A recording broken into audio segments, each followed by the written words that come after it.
BPL এর trophy নিয়ে বরিশালে পৌঁছেছে চ্যাম্পিয়ন্স দল। জয়ীদের সংবর্ধনা দেওয়া হবে বেল পার্কে। এ নিয়ে আরো জানাতে বরিশাল থেকে যোগ দিচ্ছেন সহকর্মী মুরাদ আহমেদ। মুরাদ, ইতোমধ্যেই তো বিপিএল চ্যাম্পিয়নরা পৌঁছে গেছে, সেখানে তাদের সংবর্ধনার আয়োজন কেমন দেখছেন? দেখুন, বরিশালের আকাশে কেবল প্রবেশ করেছে চ্যাম্পিয়ন্সরা। ওরা ট্রফিটা নিয়ে বরিশালের আকাশে ঢুকেছে, কিছুক্ষণ পর ল্যান্ড করবে এবং কথা ছিল যে 12টায় তারা আসবে। আমি যেখানটা দাঁড়িয়ে আছি একটু দেখুন, এটি হচ্ছে বেল পার্ক। তো এখানে সম্বর্ধনা হবে 2:30টায়। এর আগে কিছু সাংস্কৃতিক অনুষ্ঠান হবে। বক্তৃতা দেবেন সর্বোচ্চ 3 জন। এর মধ্যে আমরা শুনেছি তামিম ইকবাল, ফরচুন বরিশালের মালিক যিনি মিজানুর রহমান, এবং জেলা প্রশাসন থেকে একজন শুভেচ্ছা জানাবেন, কৃতজ্ঞতা জানাবেন বরিশাল প্রতীকে অকুণ্ঠ সমর্থন করার জন্য।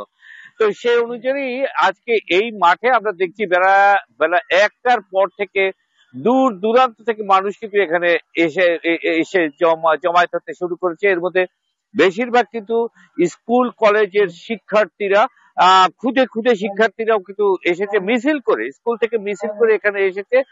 এবং ওই একটাই আওয়াজ, একটাই স্লোগান, সেটি হচ্ছে বরিশাল বরিশাল। ধারণা করা যাচ্ছে যে প্রখর রোদ আছে বরিশালে, তারপরেও এটি একটি বিশাল গ্যাদারিং হবে। তো সেই ক্ষেত্রে তাদের যে আশা আকাঙ্ক্ষা, এই প্রথমবারের মতো ঢাকার বাইরে ট্রফি নিয়ে টিম চ্যাম্পিয়ন্স যেটাকে বলা থাকে, যে টিম চ্যাম্পিয়ন্স আসছে কোন জেলায়, এটা কিন্তু একটা অন্যরকম আবহ সৃষ্টি করেছে বরিশালে।